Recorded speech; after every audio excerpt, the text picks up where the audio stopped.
How does Texas beat Washington in the college football playoff? This is a Texas team that I think a lot of people thought had the fast track to the college football playoff early this year when they beat Alabama. And then the Oklahoma loss made things interesting. I think that this is a team that has bounced back. And there have been times where you've kind of questioned, are they going to be here or are they're just going to slip up? We don't really know what was going on there, but you're looking at a team that has appeared to figure things out. Lately, they have looked really strong, especially the last two games. The Big 12 championship game was obviously very exciting, but they're facing a team in Washington that is going to test them. It is going to give them a lot of trouble, and it's going to stretch that defense vertically. They're going to give them a lot of challenges, and we'll look at the guys that need to step up today and see what they need to do to be able to slow down that Washington offense. It'd be easy for me to say all you have to do is take away the pass. And like it's easy to say that, but on paper it's easy to say, but when you're actually doing it, it requires a whole nother level of effort and production. And I want to say that it's going to be easy, but it's not. No matter how good Texas is playing, how well they're playing, this is a Washington offense that's going to get theirs. Simply put, they're too good. And it's a respect thing. Washington is that good. For as good as Texas is, Washington is just as good throwing the football because they have so much talent. Stopping a guy like Oromo Dunze is not going to be easy. This secondary is facing their toughest test of the entire season. This is the best passing attack that they'll face all year. This is the best offense that they'll face all year. That's going to be tough. Stopping a guy like Jalen Polk, a very underrated player, but big size, and Jalen McMillan in the slot. If you look at what Washington needs to do, you can check out that video. But it's all the things that Texas needs to worry about. You need to take care of the football on offense, and you need to, I don't want to say hold on for dear life defensively, because there's things Texas can do, but there are going to be times where it's just bend, don't break. You're probably going to give up points. You're not going to shut out Washington. And if you do, that's off to you. The price of performance. Biggest thing for this defense is the front seven has to get home. The front seven must find a way to get to the quarterback. They must find a way to make life for Michael Penix Jr. very miserable because this secondary, as we've seen this year, has been the weakness of this defense. That it puts a lot of pressure on them, but it's also on that front seven to limit how much time Penix has to throw. Because again, Kalen DeBoer is a brilliant mind. Ryan Grubb, and the offensive coordinator, is going to find ways to get his guys open. And when you have a trio of wide receivers like this team does, stopping Washington is very difficult. You cannot give them extra options, giving them extra possessions. And then also, you have to also figure out how to be physical with Dylan Johnson and that offensive line. Again, this front seven for Texas has been phenomenal. There's depth everywhere. There's a lot of talent, but there's also things to worry about with Washington. It starts with being physical. One of the biggest things that teams have done against Washington to keep things interesting is they've been disruptive and they've been physical. So the first key for Texas has to be disruptive. You have to find ways to get to Michael Penix Jr. You have to find ways to create tackles for loss, get minimal gains, and limit how much damage they can do. You're almost on damage control at this point, but also you have the ability and you have the talent, especially up front. This is a really good Texas front, and I think that they have the advantage in this game on the line of scrimmage.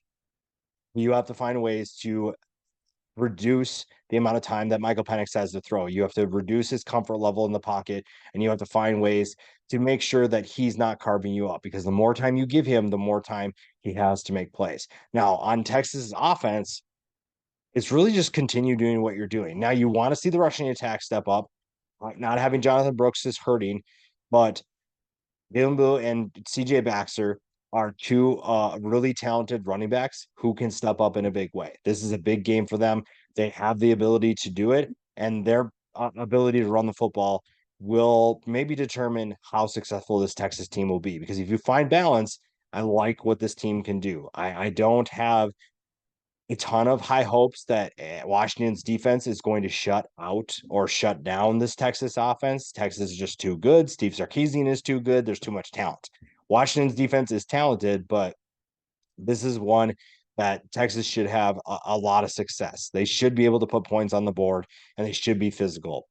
Up front, I have no concerns about their ability to handle Washington's front, and that gives guys like Quinn Ewers times to throw. It gives Xavier Worthy and Adonai Mitchell time to get open. Hopefully, Xavier Worthy is healthy by the time that this game is played. You got a whole month to prepare for that, a whole month to rehab and get healthy. But if they're able to do that, I really like what this Texas team can do because they are so talented. They are so good.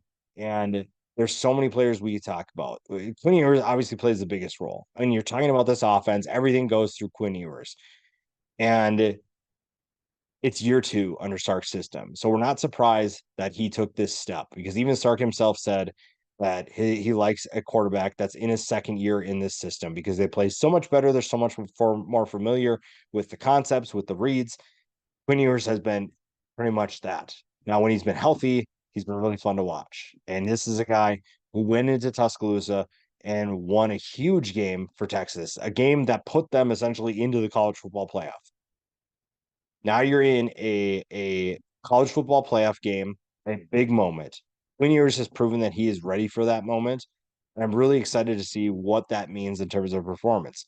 His top target in Xavier Worthy has been a monster all year. One of the biggest things we talked about with Xavier Worthy is his ability to separate, his speed and explosiveness make him a nightmare for anybody to cover. And so far, there haven't been a ton of people that have locked him down. Now, again, we'll see what he's going to look like in terms of his health. Is he still injured? How much does that affect him? But again, you have a month to get ready for that. So rest. You pretty much know what he's capable of doing at this point. You don't need really to rehash it. You obviously want to get him reps so you're familiar with the game plan. But Xavier Worthy is definitely someone who's really fun to watch, and he's going to be a big factor in this game. On the defensive side of the ball, it's either Tavondre Sweat or Byron Murphy. You have two guys that are in that front seven that it got, like I said before, super talented, super explosive, lots of names to know. Tavondre Sweat and Byron Murphy arguably have had the biggest impact on this defense. Their ability to be disruptive and not create running lanes. They're basically asking for double teams. They are asking for attention, and they have been very disruptive. That's helped stuff open up for their teammates, and they have also made plays themselves. They've been really good. They have good size, and they'll be disruptive. So again, being disruptive is probably the biggest key for this game. If I have to pick one thing for Texas to do, it's being disruptive. Getting after Michael Penix defensively will limit this offense. Keeping that offense in check is going to be a big key. You're obviously not going to stop them forever. You're not going to keep them off the scoreboard, but you have to do enough where your offense gets more opportunities to score. And on offense, it's all about balance. It's pretty much the same thing as what Washington has to do. Find balance, find a way to get the ball in the end zone, and find a rushing attack that's going to help this offense out.